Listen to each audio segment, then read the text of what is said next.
जय हिंद दोस्तों, वंदे मातरम। पिछले अगर हम कुछ समय की बात करें तो करणी सेना का नाम बार बार सामने आ ही जाता है। और अधिकतर ये नाम सामने आता है किसी ना किसी मूवी के विरोध को लेकर कि भैया फला जगह पर मूवी रिलीज़ नहीं करने दी जाएगी, फला जगह पर मूवी का प्रदर्शन रोक दिया जाएगा, ये कुछ बदलाव हमको मांगे चाहिए। इस तरह की कुछ ना कुछ मांगों के साथ ये लोग सामने आते ही रहते हैं। लेकिन ऐसा नहीं है कि इनकी मांगे गलत रहती हैं, लेकिन आपको एक बात समझनी चाहिए कि कहीं ना कहीं करणी सेना भी अपने आप में इतना बड़ा नाम बन चुका है कि अगर करणी सेना किसी मूवी का विरोध कर देती है तो मुझे पर्सनली ऐसा फील होने लगा कि कहीं ना कहीं वो मूवी को नुकसान से ज़्यादा तो फ़ायदा पहुंचा देती।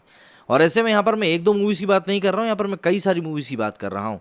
देखिए, बॉलीवुड भी अपने आप में कोई बहुत सही नहीं है। अगर हम देखें तो जिस तरीके से वो कंटेंट बनाते हैं, जिस तरीके से एक ही समुदाय को बार बार गलत दिखाया जाता है और एक ही समुदाय को शांतिप्रिय दिखाया जाता है, वो कई बार लोगों के बीच में सवाल खड़े कर देता है कि यार इन लोगों के क्या सच्चाई दिखाई नहीं देती या फिर पब्लिक इनको पागल पर दिखती है।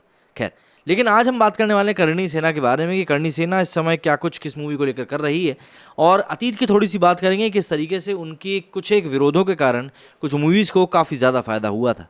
हिंदुस्तान के आखिरी हिंदू सम्राट पृथ्वीराज चौहान की जिंदगी पर आधारित अक्षय कुमार की फिल्म पृथ्वीराज रिलीज से पहले ही विवादों में एक बार फिर फंस गई। राजपूतों का प्रतिनिधि कहलाने वाली करणी सेना ने फिल्म के मेकर्स से इसका टाइटल बदलने की मांग करी है।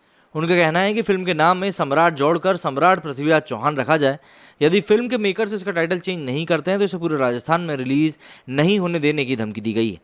इसके लिए राजस्थान के एग्जिबिटर्स को भी करणी सेना की ओर से चेतावनी दी गई है। इससे पहले गुर्जर महासभा ने भी दावा किया था कि पृथ्वीराज चौहान राजपूत नहीं गुर्जर राजा थे।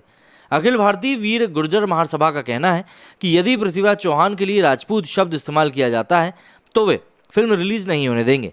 ये पहली बार नहीं है जब किसी फिल्म का जाति की राजनीति करने वाले किसी संगठन ने विरोध किया हो। इससे पहले आधा दर्जन फिल्मों के साथ ऐसा ही विवाद हो चुका है, लेकिन इस तरह के विवादों से फिल्म को हमेशा फायदा ही मिला है। देखिए, फिल्म इंडस्ट्री में भी विवादों को फिल्म को पॉपुलर बनाने का एक हथकंडा माना जाता है। कई बार तो जानबूझकर ऐसे सब्जेक्ट्स को चुना जाता है जिनका लोग विरोध करें। पूरे देश में जब विरोध प्रदर्शन होने लगता है तो फिल्म को इसका पूरा माइलेज मिल चुका होता है, तब फिल्म मेकर्स उसमें मामूली सा बदलाव करके उसको रिलीज कर देते हैं। इस तरह फिल्म को उतनी पॉपुलैरिटी मिल चुकी होती है जितनी करोड़ों खर्च करने के बाद भी नहीं मिल सकती थी। इसका सबसे बड़ा उदाहरण संजय लीला भंसाली की फिल्में हैं। उनकी फिल्म पद्मावत का भी करणी सेना ने काफ़ी विरोध किया था। करीब एक साल तक विरोध प्रदर्शन होता रहा, सड़क से लेकर सुप्रीम कोर्ट तक मामला गया। इतना सब कुछ होने के बाद संजय लीला भंसाली ने फिल्म के नाम में मामूली हेरफेर करके रिलीज कर दिया। पहले विरोध देखकर लोगों को लगा कि फिल्म फ्लॉप हो जाएगी, लेकिन रिलीज के बाद मामला ठीक उल्टा निकला। फिल्म पद्मावत ने बॉक्स ऑफिस पर करीब 585 करोड़ रुपए कारोबार किया, जबकि इसका बजट मात्र 180 करोड़ रुपए था। साल 2012 में आई फिल्म ओ माय गॉड पर भी हिंदू धर्म का माहौल उड़ाने के आरोप लगे थे। फिल्म 20 करोड़ रुपए की लागत में बनी थी, लेकिन रिलीज के बाद 121 करोड़ रुपए का रिकॉर्ड बॉक्स ऑफिस कलेक्शन किया था। इस फिल्म ने लागत से करीब 500% ज़्यादा कमाई करी थी।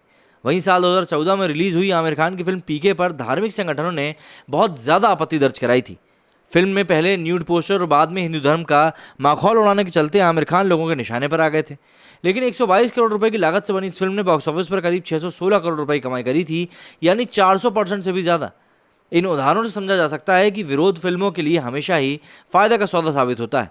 अब एक एक करके जरा कुछ मूवीज़ की बात करें तो सबसे पहले बात ये आती है पद्मावत की, जिसका बजट करीब 180 करोड़ रुपए था, कलेक्शन 585 करोड़ रुपए था।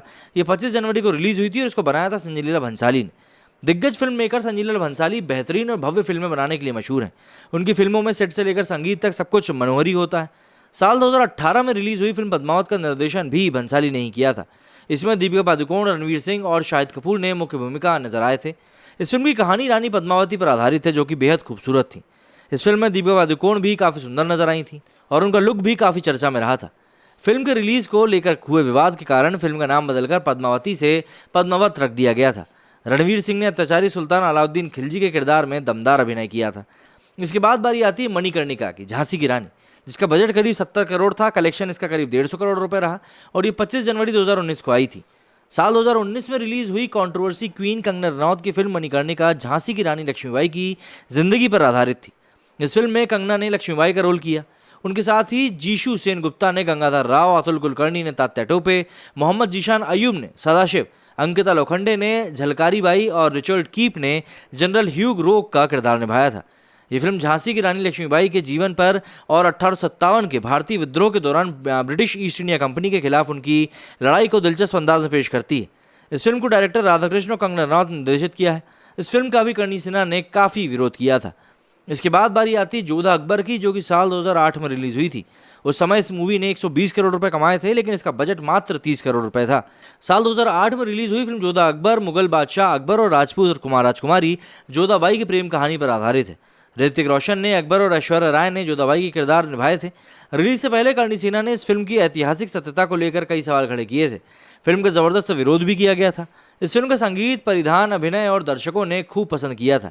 फिल्म का बजट मात्र 30 करोड़ रुपए था, लेकिन जब इसका बॉक्स ऑफिस कलेक्शन 120 करोड़ रुपए आया तो सभी की आंखें फटी रह गईं।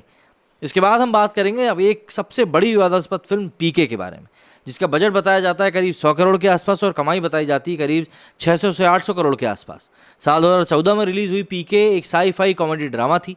इसे मशहूर फिल्म मेकर राजकुमार हिरानी ने डायरेक्ट किया था, जबकि कहानी अभिजीत जोशी ने लिखी थी। फिल्म का निर्माण राजकुमार हिरानी फिल्म्स और विधु विनोद चोपड़ा के बैनर तले किया गया था। भगवान के नाम पर यहाँ कुछ लोग जिस तरह से अपना धंधा चलाते हैं, पीके उन्हें बिना कुछ कहे सबक सिखा देता है।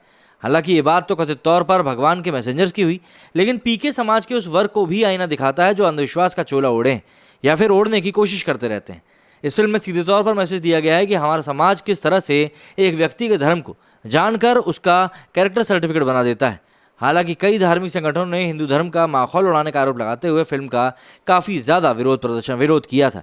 इसके बाद बारी आती है फिल्म बाजीराव मस्तानी की, जिसने करीब 360 करोड़ रुपए कमाए थे और इसकी लागत करीब 150 करोड़ रुपए थी। साल 2015 में रिलीज हुई फिल्म बाजीराव मस्तानी बॉलीवुड की एक ऐतिहासिक फिल्मों में से एक है। यह फिल्म मराठा साम्राज्य के पेशवा बाजीराव और उसकी दूसरी पत्नी मस्तानी पर बनाई गई है। इसमें मस्तानी का रोल दीपिका पादुकोण ने निभाया था। उन्होंने अपने शानदार अभिनय से मस्तानी को रुपले पर्दे पर जीवंत कर दिया था। वहीं बाजीराव के रूप में रणवीर सिंह ने भी बेहतरीन काम किया था। इस फिल्म में प्रियंका चोपड़ा बाजीराव की पहली पत्नी का रोल करती हुई नजर आई थी। इस ऐतिहासिक फिल्म को संजय लीला भंसाली ने बनाया था और ऐतिहासिक तथ्यों से छेड़छाड़ का आरोप लगाकर इस फिल्म का भी कुछ लोगों ने काफ़ी विरोध किया था। देखिए, मोटी मोटी बात यही है कि विरोध प्रदर्शन करने से फिल्म का प्रदर्शन कभी रुकता नहीं है। हाँ, ये ज़रूर होता है कि कुछ ना कुछ बदलाव करके फिल्म को रिलीज़ कर दिया जाता है, लेकिन जो विरोध मूवी को लेकर किया जाता है वो विरोध कहीं ना कहीं उस मूवी के लिए एक ब्लेसिंग इन डिस्गाइज बन जाता है। और जिस तरीके से फिर बाकी की चीज़ें फोल्ड आउट होती हैं, कहीं ना कहीं वो मूवी के लिए एक फ़ायदे का सौदा ही साबित होता हुआ दिखाई देती हैं। क्योंकि आप देखिए, जितनी भी मूवीज़ का विरोध होता है और मूवीज़ का 100 करोड़ का कलेक्शन तो बिल्कुल मामूली सी बात हो जाती है। ऐसे में अब देखना ये होगा कि भाई आखिर मूवी के रिलीज़ के एन पहले ये प्रदर्शन करना क्या ज़रूरी होते हैं? क्योंकि जब मूवी बन रही होती है, अगर आप तभी इसको लेकर जानकारी जुटाना शुरू कर देंगे, मतलब जिन भी लोगों को आपत्ति रहती है ऐसे कंटेंट से, वो लोग अगर तभी इसकी जानकारी जुटाना शुरू कर दें तो शायद वो लोग सिर्फ नाम में नहीं बल्कि कंटेंट में भी बदलाव करवा पाएंगे। क्योंकि कई बार ऐसा देखने को मिलता है कि जब हम मूवी देखते हैं ऐसी जाकर, तो मूवी को देख कर समझ में आता है कि यार ये तो कुछ अलग ही चीज़ यहाँ पर दिखा दी गई है। तो इन चीज़ों को भी मेरे हिसाब से रोका जाना चाहिए। सिर्फ नामों को बदल देने से कुछ नहीं होगा, क्योंकि कई बार फिल्म मेकर्स कहानी के साथ भी ऐसी छेड़खानी करते हैं कि देखकर हम लोग सर पकड़ने के लिए मजबूर हो जाते हैं कि अरे यार ये क्या बना डाला। तो मेरे इस वीडियो में फिलहाल इतना ही। आप लोगों का यदि कुछ कहना है तो कमेंट सेक्शन आपके ही लिए है। जय हिंद, जय भारत।